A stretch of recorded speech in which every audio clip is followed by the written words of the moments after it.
what's a comparison to how your brain feels right now?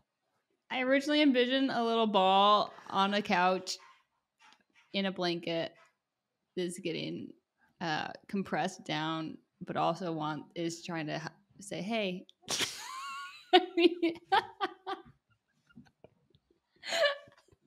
just stop me. This No, doesn't let it go go. anywhere good. This is what the people want.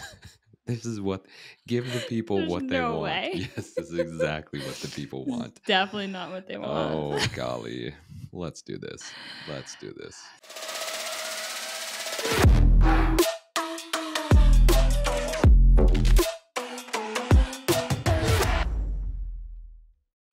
Hey guys, welcome to the Proclivity Podcast. I am once again your host, Joel Cochran, and I'm here with Emily Rodella. And today we're going to talk to you about when is the right time to change.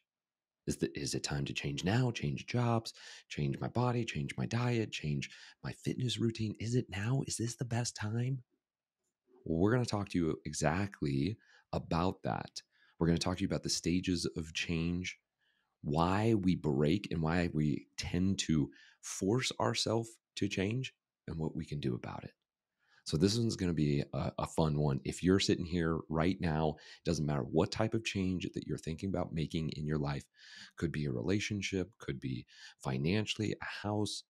We're going to help you to understand why you want to make that change and if it's the right time. You ready to do this? Yes, let's go. What is a big change that you've made in your life, Emily? One of the biggest. What's a big change I've made in my life? Correct. Oof. Having a child. That was a big change. That was a prepared change. Mm-hmm. That is a big change. What was a change that... What was the change? I was going to say that the other one would be to change careers. Okay, let's stick with that one. Let's go with that one because that is a Yes. big change. And we can talk about the changes of... That's something that we wanted, right? We seeked out, we got it. And then there was a forced change in essence, right? A child came and it kind of changed everything. Mm-hmm. Something that you seeked out to change. Your job. Mm-hmm. Okay. Why did you want to change jobs? Change your career? It was the many repetitions of different things, but eventually I got to the point where I figured out I wasn't passionate about it. And I knew at some point I wanted it to be different. If I were to have a family, it wasn't going to fulfill me in that setting, right? I wanted my job to be more flexible. I wanted less stress. And the job itself was, partially I loved it and partially it just didn't fit my values. So there's a lot of different things that were pressing you to make change. Values in line. You felt stress. Maybe there was demands of you that you didn't really want to meet. So we started creating some friction there, and it caused you to start looking elsewhere because without friction, why would you leave? Exactly. Yep. Okay, cool. So this is an example, you guys, and you may be in a situation or a scenario right now where you're thinking to yourself, man, yeah, there's some friction in this, again, relationship, job, house, moving, and it's starting to get you to a point of going, huh,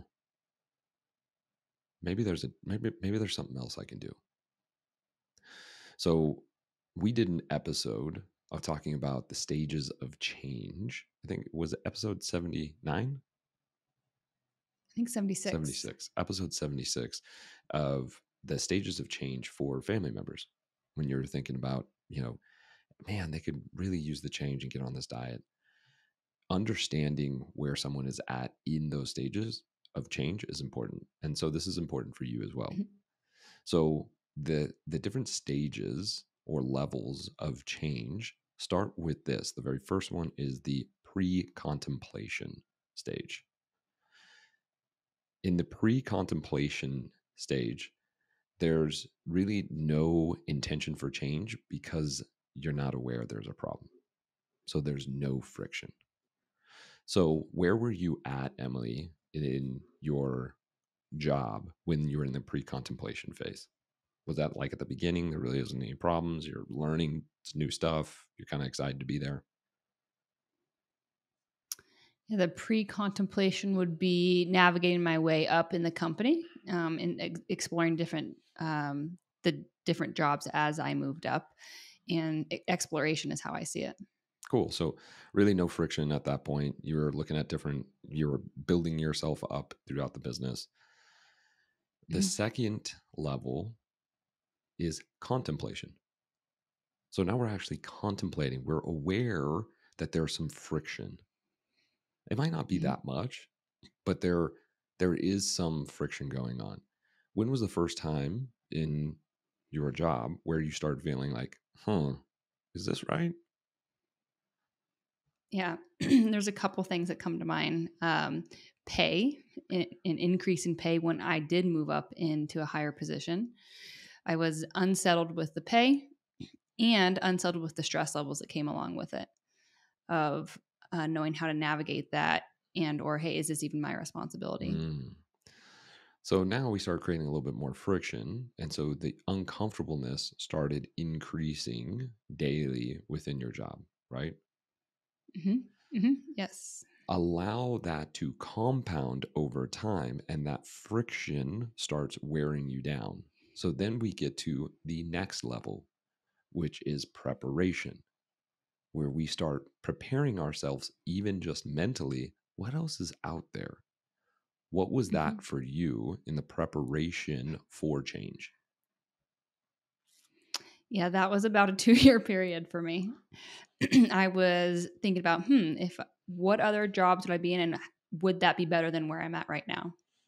Right. So I'd envision like, well, what are the good things about my job? What can I be grateful for while I am here? Hmm. And but also, what are the other things that are out there? And so I'd seek out, hey, in similar positions, is there better pay? Are there different roles and responsibilities, or something completely different, even like in a totally different realm of a career? And so for me, that was the longest period, 2 years of figuring out it, going back of like, hey, is this what I want? What are the good things? What are the bad things? What do I value? Hmm. And was there any other like additional steps that you took, like searching online or talking to other people or meeting people for coffee and being like, I don't know, like I heard you're doing this. I'm kind of interested. All of the above. And then I started doing a certification online, my nutritional certification. And that was part of that process too. Got you. So now you started taking action. You started meeting with people. You started thinking about it, and then you did your certification, which then was preparing you for the fourth level or fourth stage, which is action. So we're actually Mhm. taking action to modify what our current reality is. What was that action for you? Yeah. So the action first started with after I got my certification, I started coaching people one on one while I still had my full time job. And for me, that was like a test run. And so I could transition better. And so that was, say, 6 months before I then prepared to put in I did like a 2-month notice essentially. Hmm. So my employer could prepare for my leaving. And so that was a hard time for me too. Hmm. Questioning again, like I'm a questioner. And so for me, it was a lot of questioning, like, am I doing the right thing? I like these people. But again, it came back to, hey, like Joel's asked me this before, which is super helpful. Do you see yourself in 5 years? Is this what you want to be doing long term? Hmm. And I kept coming back to that thought. And I was like, no. So might as well rip the band aid now. And so then you made the change and you became what? Hmm. You went from what to what? I went from a regional manager of a coffee company, to a nutrition coach. There it is. And here you are today. And so the last step Here I am. is the maintenance. You made the change, you became a nutritionist. How do you maintain this as your job?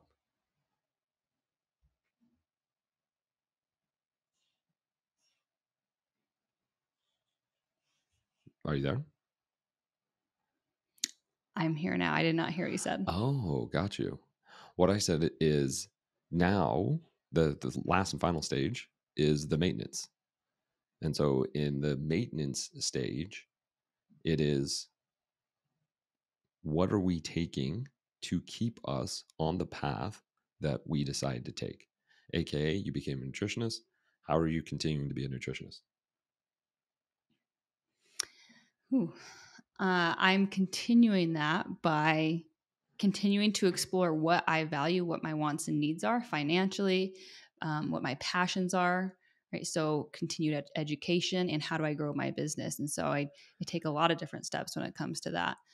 And a big driver of that for me is both of what I just said, financially and what am I passionate about? How can I continue to help people? Yeah. And you're doing this podcast, right? And you keep Yes. coaching people, right?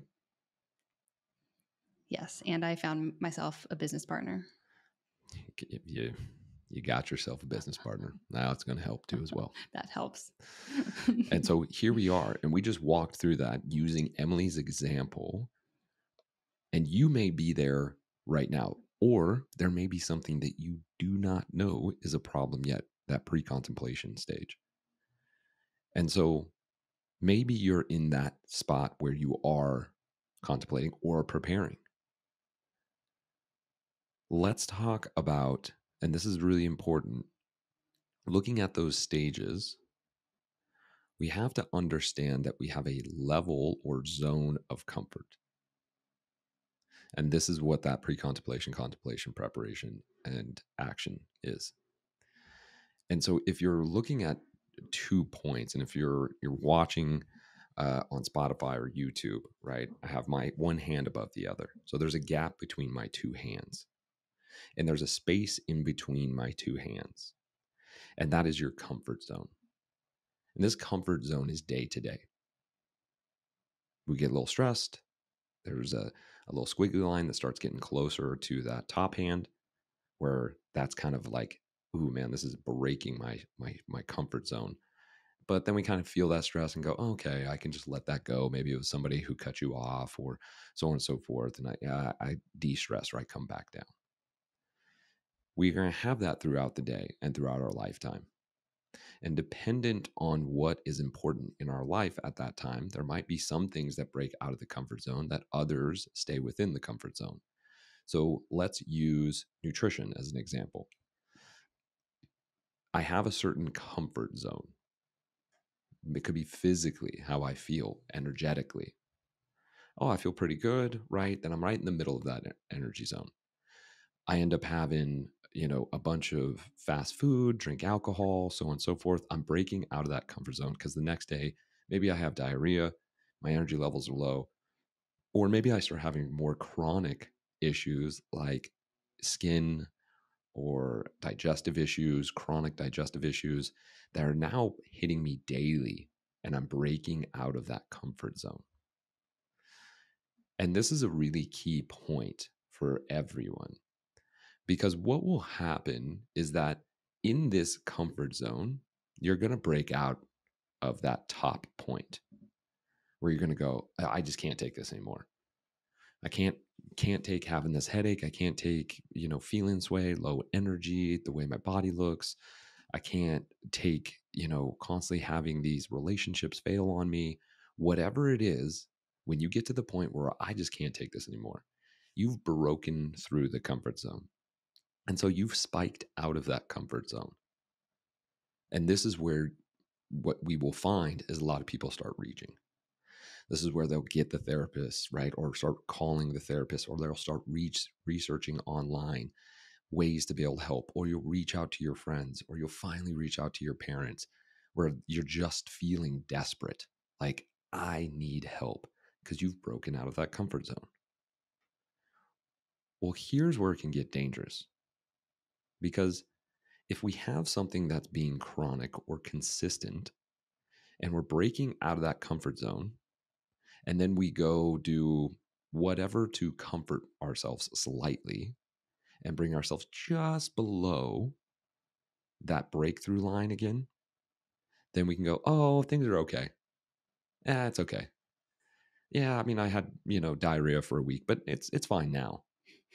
You know, oh, Hmm. yeah, it was another relationship that got destroyed, but who needs them anyways? Until that relationship is broken again, until that diarrhea comes back, until the rash comes back, until that thrown out back or that injury or chronic injury comes back. Then we break through Hmm. that comfort zone once again. So when we break through that comfort zone, there is a cost of not taking action. There is a cost of not being able to go, uh-oh, it's time to take action. It's time to change. Whatever it is, I need to take change. Because if you don't, you will continue to live just right below that uncomfort zone. And this is one of the most dangerous places we can be in because we're just at that space of being super upregulated, Hmm. just up to that space of like I'm stressed, but I'm not losing my mind. And what does this do to the body, Emily? Keeps your nervous system in that upregulated state, which the way I explain it to everyone is your stress cup is overflowing at that point, and eventually it will turn into a physical manifestation. And that depends on who you are, of what that looks like. But it can be the weight gain or the inability to lose the stubborn belly fat. It can be the rash or the digestive issues or the autoimmune thing or the heart attack, right? It could be in any level of severity. It's going to show up somewhere Mm-hmm. physically. Mm-hmm.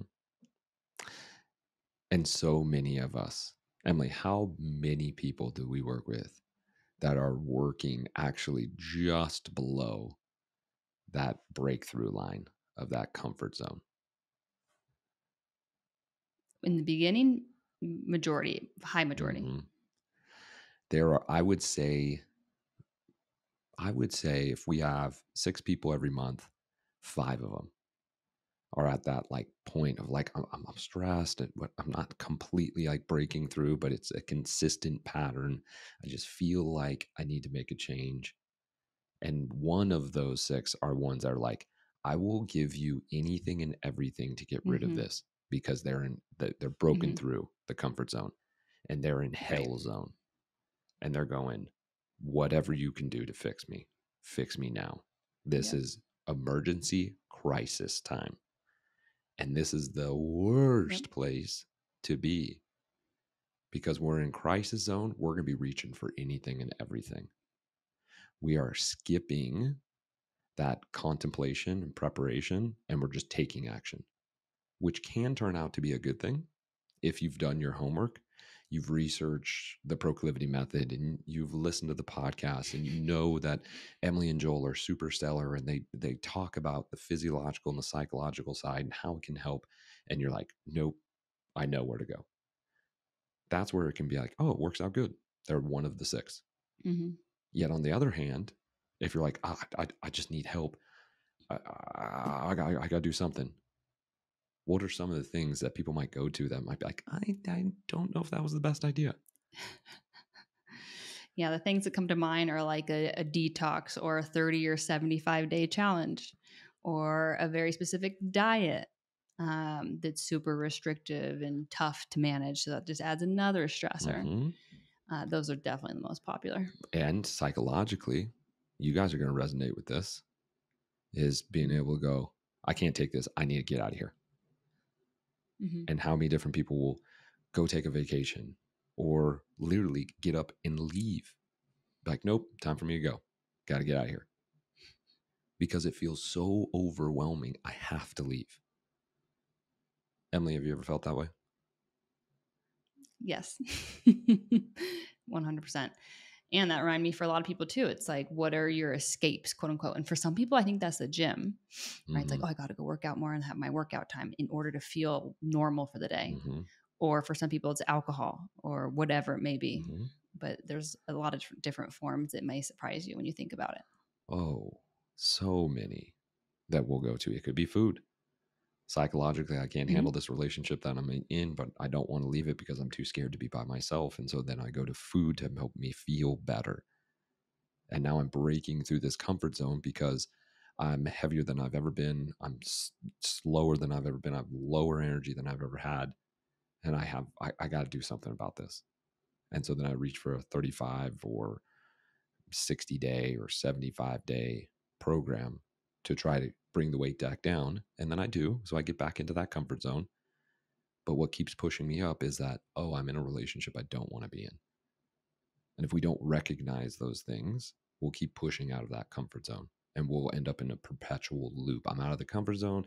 Oh, it has to do with because my body, you know, I don't look the way I want to look, but really it's something else that's driving us out of that comfort zone. Does that make sense? Hmm. Yeah. Get into that root Get cause. into that root cause.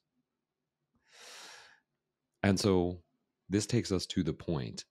If you are sitting here and you're going like, wow, this is making sense. Yeah, I'm living right below that breakthrough line. I can just feel it. Like one thing would push me over the edge. If I had to put one more thing on my calendar, if I had an unexpected emergency, it would just break me right through. Then when is the time to make the change? How do you know it? We're going to give you some tips here on how to be able to recognize that. So, Emily, when it comes to recognizing when you're out of your comfort zone, what is something that we should do or what we suggest them to do when you get outside of your comfort zone? When you get outside your comfort zone, I love to recommend to pause, breathe, and assess the situation. Like, what's going on here? Mm-hmm. Check in with your body and your mind and say, what just like what's happening, right? Because then it brings that awareness to what was perhaps the trigger. Or again, if you keep asking more questions, you get to that root cause of why. Why am I at this breaking Mm-hmm. point? Mm-hmm. And so checking with your body physically of like, oh, is my stomach hurting? Is my chest tight? Where did this start in my day, or whatever time frame it is Mm-hmm. for you? And get curious, but slowing down to give yourself space to do that. 100%. We tend to, you guys, get into conflict when I get out of that comfort zone.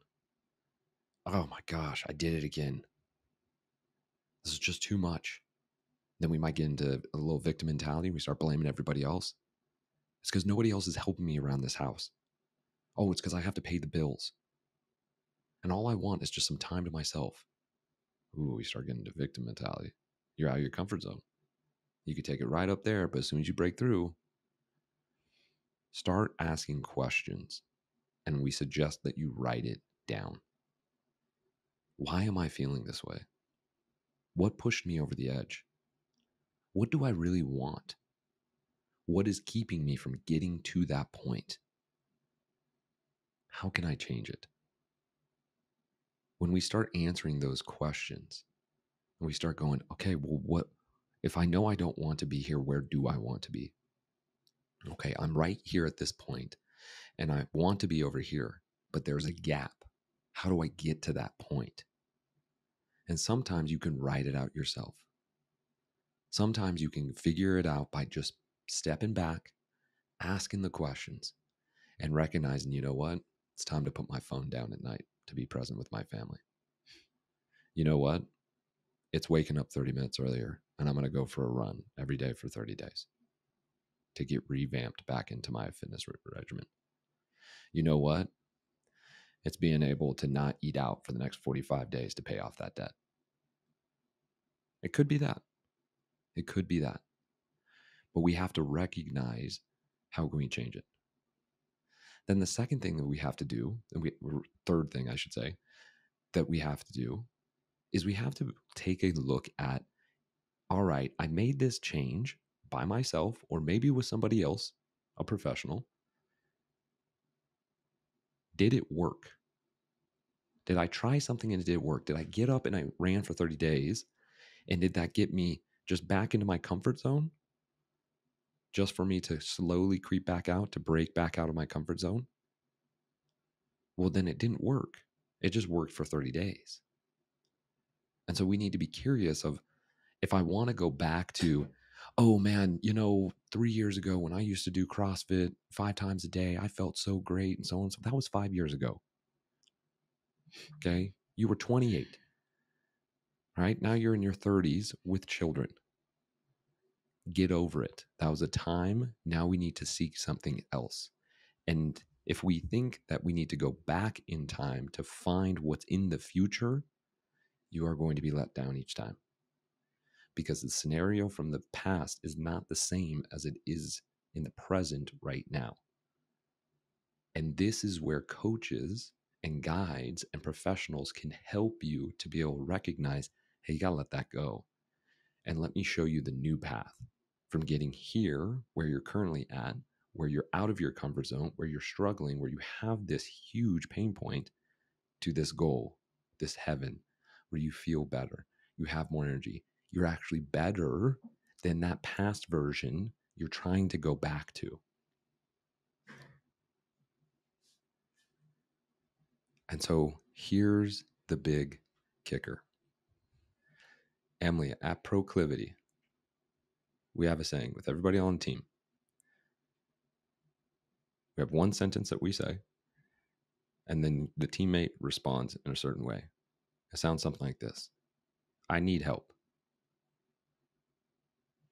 I got you. That's it, you guys. That's how we work at Proclivity. No questions asked. Got you. I got you. That's it. And yet, so many of us struggle to be able to ask for help.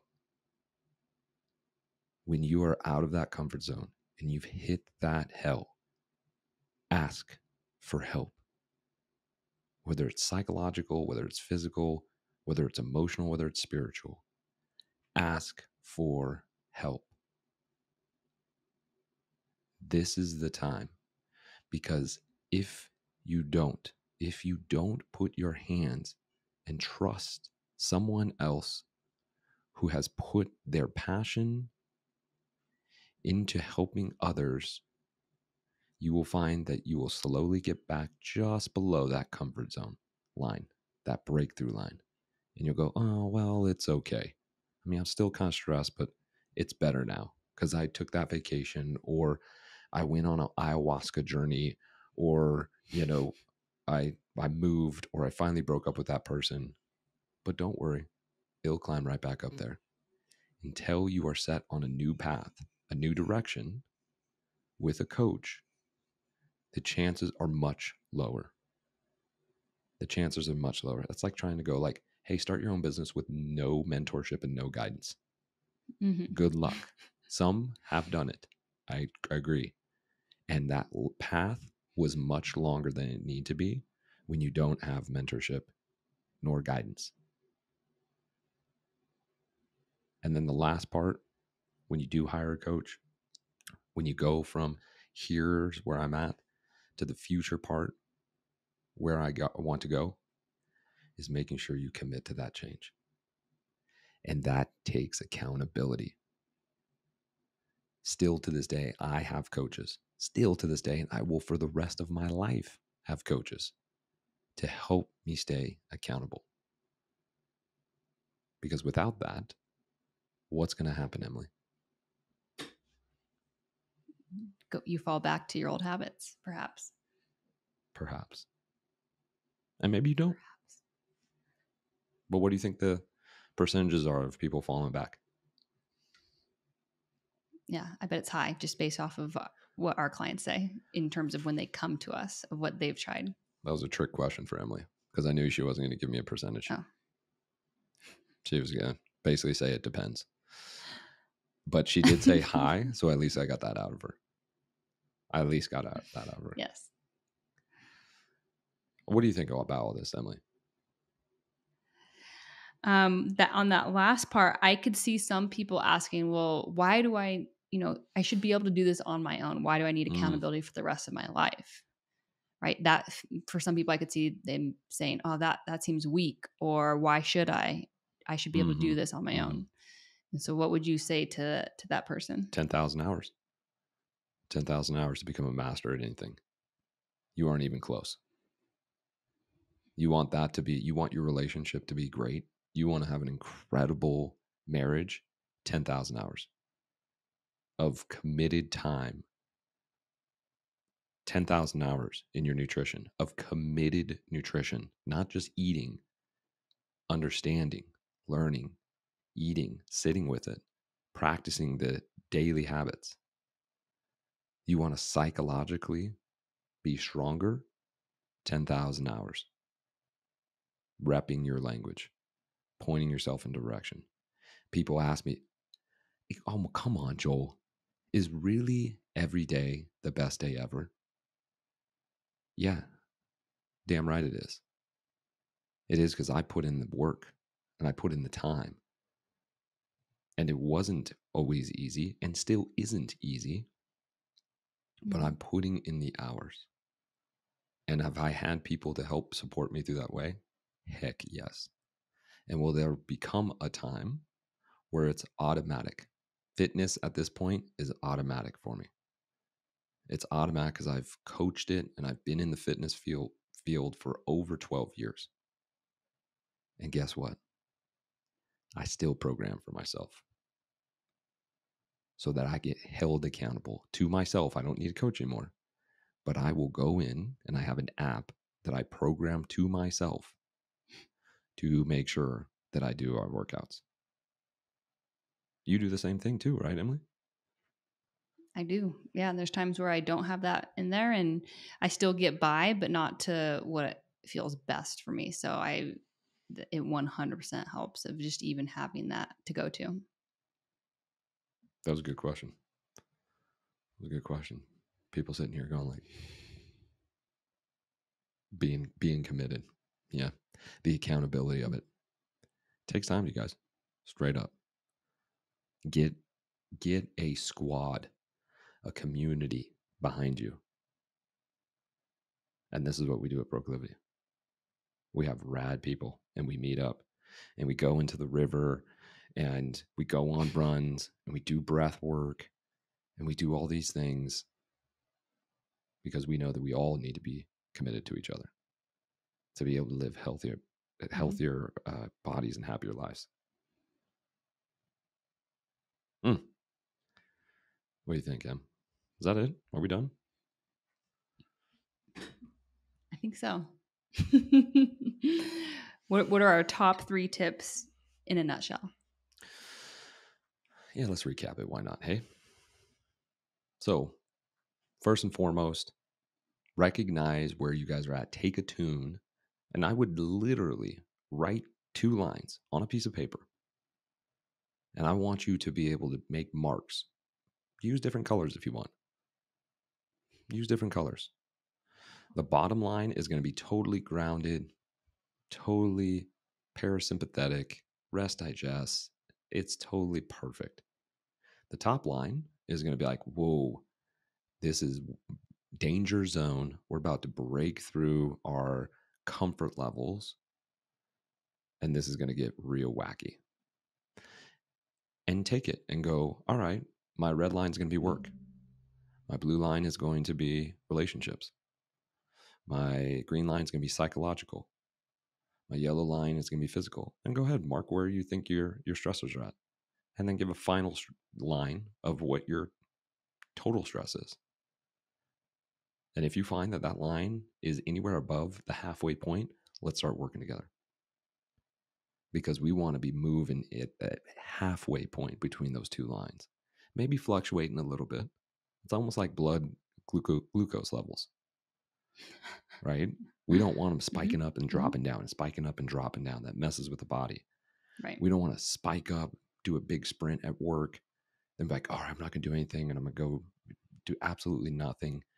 You guys are probably, somebody's out there that has felt this before.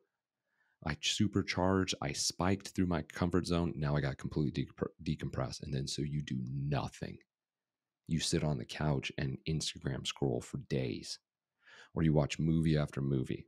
And then you feel bad about it because you just sat on the couch for 6 hours doing nothing. You are having spikes through that comfort zone, and we need to even that sucker out. Mm-hmm. The second thing is that when you take a look at your sheet and you go, oh, yeah, that's above the halfway point. Great. Hire accordingly. Seek out a professional. Commit yourself to having a coach, to having a therapist, to having a doctor, to having a nutritionist, to having a life coach. Commit to it. 3 months, 12 months, 24 months, 36 months, however long it takes to be able to get those reps. The longer you go, the less touch points you need with a coach. I go into my therapist now once a quarter, maybe. But have I put in, at times, twice a week? Yeah. Yes, I have. Put in the reps, hire accordingly. And then the last is create accountability until stability. I'm going to say that again. You can write it down. It's fine. Just make sure to put Joel Cochran. Create accountability until you get stability. Have somebody there until you stabilize and go, cool, I got it. And then if you start feeling unstable again, all you do go back is accountability. Cool. And then I'm going to go to stability. I feel stable. Great. And then, nope, hold on. I need some accountability. And you might go back and forth there for a while until you get your 10,000 reps. Until you, And that's okay. Totally okay. Until you give yourself and that space to be able to create the foundation to stabilize. Those are my 3. I like them. Thanks. Create that awareness. Create that awareness within yourself. And again, this can be one of the harder steps for people. They're like just moving in your day, moving along, and you're quote unquote busy, right? Mm-hmm. We have to break that cycle to make the change. And so pause, sit with yourself for a minute and assess that. Even just start with that first step. That's what initiates it. Try it out. Well, and here's the thing, guys. You don't have to make the change. You can keep breaking out of that comfort zone where you freak out. This is what we call in proclivity your trauma loop. You're breaking out of that comfort zone. You finally break up with the person because you're like, this is hell. I got to get out of here. Or I don't like this job. I got to get out of here. But you go back to the same job. Maybe not at the same place, but you go back to a same job because you're seeking the same thing. You go back to a similar relationship because it's the same thing. You fall back to the same patterns because you break out, you feel a little more comfortable, you come back into your comfort zone, you start crawling back up into that high level, then you break through, then it happens again. You got to rewire that. That's what we say in saying change. But you don't have to. And then you can just continue to live that life. Round and round you go. And you don't have to have a healthier body and happy life. I mean, who wants to really live the best day ever every single day? I do. Same. How many times have you cried today because you were laughing? Oh, man. Probably 6 times. Wow, she gave me an exact number there. No joke. That's good. That's real good. Guys, we would love to be able to help you. If you're in a place or space that you need some help and some change, reach out to us. Starts off with a connection call with Emily. Then if we feel like, oh, okay, yeah, we can help you, then you move on to me. We'll create a plan. So whether you decide to jump on with proclivity or not, you have a plan to be able to go. And if you want to do it on your own, great. We'll be here for you whether you come back or not. We're here to be able to support. Anything else? No, that's it. What a great day. What a great freaking day. Best day ever. Best day ever. Okay. That's it.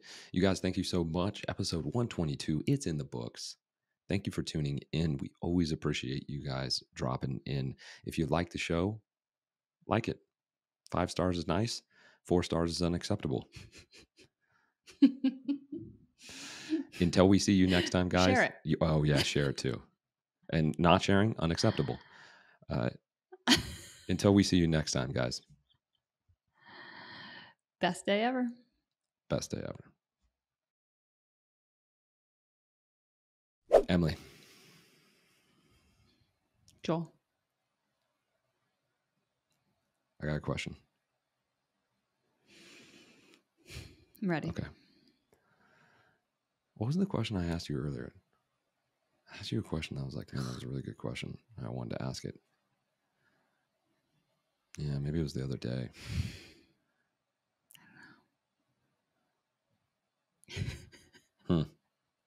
Yeah, I'm not remembering it. Yeah, I'm not remembering it. Neither. Oh, yeah. No, I do remember it. I do remember it. Remember it was about the sickness. Would you rather, this is a good one, guys. Tune in. Everybody lean in right now. Yeah. Would you rather never be sick ever again or never hurt ever again? So no aches or pains, no broken bones, no pains. Stomach ache, flu. That would be the sickness. Stomach ache, flu would be a sickness. But like headache, you'd never have a headache ever again. Such a tricky one. But like, so you could get sick, but not feel the pain in that one scenario. But you may die. Let's say that you can feel, this is good. This is where Emily's brain goes. Let's say you can feel the pain that is correlated to the sickness. Oh. Man. So like if you got like the stomach flu, your stomach would hurt because you'd feel the sickness. Mm-hmm. But beyond that, like your shoulder would never hurt again. Okay. If you had like hip impingements or anything like that, low back would never cease ever again. You feel totally flexible every day. Just wake up and be like, you're like, ooh, nice. Yeah. I think I would choose the no pain because I think that would help prevent me from getting as sick down the road. So I think it'd be overall most beneficial. I would agree as well. And I believe, you know why? Because you have a headache and I have a backache. And that's why we're saying, I don't want this pain. But wait until the season comes around where Dansby's slopping, spit and snot all over you, which then it's here. Then it comes to me, and then we're both sick, and we're sitting here like, nah, never mind. Then we choose that one. My back is fine, my shoulder's okay, but I do not want this post-nasal drip where it feels like my throat's on fire. True. Depends where our comfort zone is at with each of those. Ooh, there she goes with the connection, episode 122. Check it out. Anywho, if you'd like to leave a review, please do. And you don't even have to answer about pain. If you leave a review, take a screenshot, send it to us, send it to Gia, proclivity.co on our Instagram, and Gia will send you a element box of only mango habanero. That's all you get. No, it's okay. You can get what you want. Oh, okay. Emily overrode me. You can get whatever you want. All right, you guys. That's it. Happy, today's Thursday. Happy Thursday, but happy whatever day you're on. Love you. Bye-bye. Bye.